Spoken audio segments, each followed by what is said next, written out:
It was 1893. A resort in Maryland told Charles Douglas that they didn't serve his kind.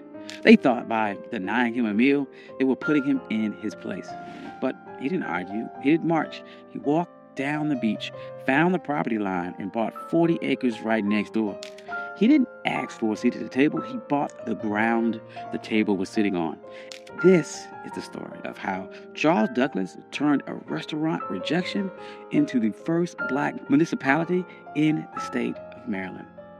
This is One Mike Black History, and if you like stories like this, you can find more stories like this at onemikehistory.com. But without further ado, let's get started. To understand this heist, you have to understand the insult. It was August of 1893. The Chesapeake Bay was the playground for Washington and Baltimore's elite. The system at the time called the place Bay Ridge. It was known as the Queen of Chesapeake. It was a grand hotel, a massive boardwalk, and a restaurant that promised the finest dining on the East Coast. Charles Douglas and his wife Laura, they weren't there to make trouble. They were black autocracy. Charles was a high-ranking official at the Treasury Department. He was polished, he was wealthy, and he was a veteran. He walked to the restaurant at Bay Ridge and asked for a table. The waiter did not look at Charles's uniform. He didn't look at his credentials. He just looked at his skin color and said, "We don't serve your kind here." Now, this is the moment where the struggle would usually kick in. The textbook version of this story would tell you how sad Charles was. It would talk about the pain of segregation. But Charles Douglas didn't have time for that. He had a military mind. And he looked around the restaurant and saw white families eating. He saw the owners counting money. And he realized that their business was built on a territorial monopoly. They thought that they owned the prestige of the water. They thought by banning him, they were keeping the luxury for themselves.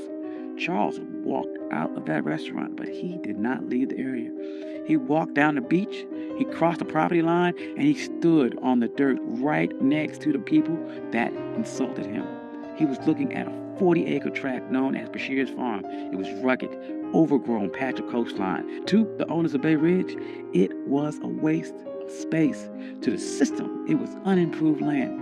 But to the Colonel, it was the high ground. Charles Douglas knew something the owners of Bay Ridge didn't. The system is only as strong as its borders. Bay Ridge was a fortress of whiteness, but the walls ended at the property line.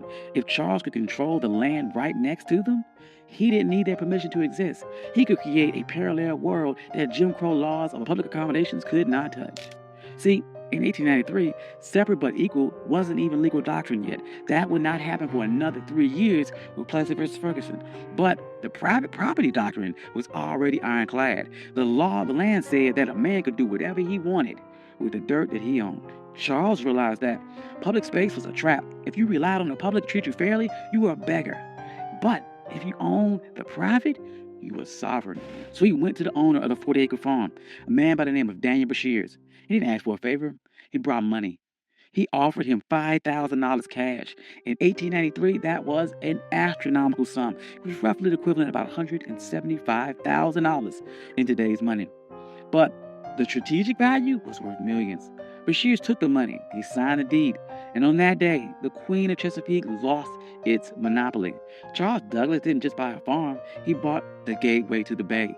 He went to the restaurant owners who refused him a sandwich, and he didn't say a word. He just started building.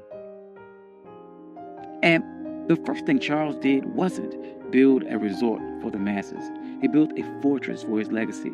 He built a home for his father, Frederick Douglass. He called it the Twin Oaks. But he didn't just build it anywhere. He positioned the home with military precision. Frederick Douglass had been enslaved on the eastern shore of Maryland. He looked across these same waters as a boy, dreaming of a world where he wasn't property.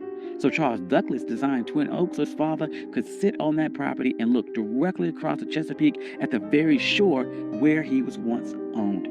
This was psychological warfare. It was a message to the system that you didn't lose a slave, you lost the entire coastline.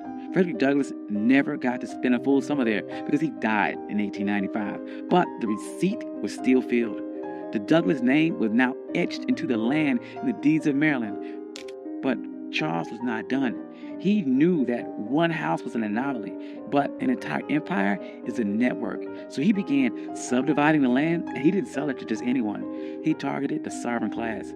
He sold lots to black doctors, black lawyers, black engineers, black poets in D.C. and Baltimore. He created a neighborhood where the white-only signs of Bay Ridge were relevant. By the turn of the century, Highland Beach wasn't just a place to swim.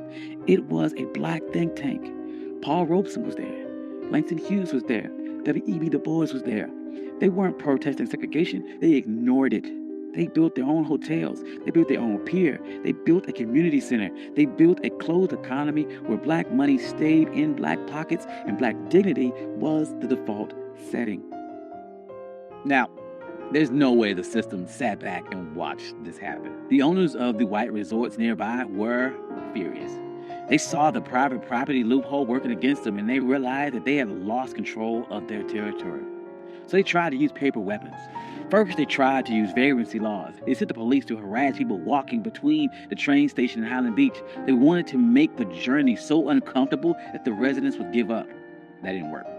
Highland Beach residents started their own shuttle service. They controlled the logistics. Then the white resort owners tried to use a legal glitch. They realized that Highland Beach was technically a part of an unincorporated area. They thought they could use local zoning boards to condemn the land or pass an ordinance that would tax the Douglas family into bankruptcy. They tried to treat Highland Beach like a nuisance, but the residents of Highland Beach were some of the smartest people in the state. They knew that in America, the ultimate hack for land was municipal status. In 1922, they executed their final move of the heist. They petitioned the state of Maryland to become an unincorporated town. They didn't want to be a neighborhood. They wanted to be government. And they won. Highland Beach became the first black municipality in the history of Maryland. Think about the payoff here. Because they were a town, they had their own mayor, they had their own police department, and they had their own zoning board. When the white resort owners tried to pass laws against them, the people of Highland Beach just passed their own laws to cancel them out. They weren't marching and asking for civil rights. They were exercising their statutory power. By the 40s and 50s, Highland Beach was the summer Apollo. While white Maryland was obsessed with keeping its beaches segregated, Highland Beach was outproducing them culture and social capital. But the winds, they are changing, and the system shifted its strategy. In 1964, the Civil Rights Act passed and the public accommodations were integrated. On paper, this was a victory. But in a world of real estate and sovereignty, it was a Trojan horse. The system realized it could not keep black people out of the water anymore, so it decided to make the land too expensive to keep. This is the new Jim Crow. As white developers realized that coastal property was the ultimate asset, they began using tax assessment and eminent domain and environmental regulations to squeeze black families off their land. In places like Hilton Head and Bruce's Beach in California, the system succeeded. They stole land back using the laws that were supposed to protect landowners. But look at Highland Beach today. It's still there. It survived the rise of developers. It survived the collapse of other resorts. It survived because Charles Douglas didn't build a charity. He built a closed-loop system. The residents of Highland Beach understood that the land wasn't just for lounging. It was for continuity. They passed these down for generations. They created trust. They created a black culture of holding the line. During the Civil Rights Movement, we get caught up about the seat of the lunch counter. But Charles Douglas reminds us that the lunch counter is just a piece of furniture, and that if someone owns a building, they can always find a reason to move the chair or keep you out. The true power is owning the blueprints. Charles Douglas was told his money wasn't good enough for a meal, and he didn't waste a second trying to change that with his mind. He used that energy to change the map. He proved that when the system closes the door, you can't keep knocking till your fists are bloody. You can buy the hallway. You can buy the entire building. You can buy the entire beach. You can buy the ground that it sits on. And today, Highland Beach stands as a reminder that we aren't just laborers in the American story. We are the engineers of our own exit. Thank you. This is One My Black History. I'm your host, Country Boy. If you like stories like this, you can find more stories like this at onemyhistory.com. Hope you enjoyed this. This is something different. I enjoyed this a lot. Trying to do, once again, more stories about agency, about pattern interrupts, people overcome, and how they took a system that was designed to keep you back and beat it and overcame or outsmarted that system. Hope you enjoyed that. I'd like to thank all my day ones. You guys are amazing.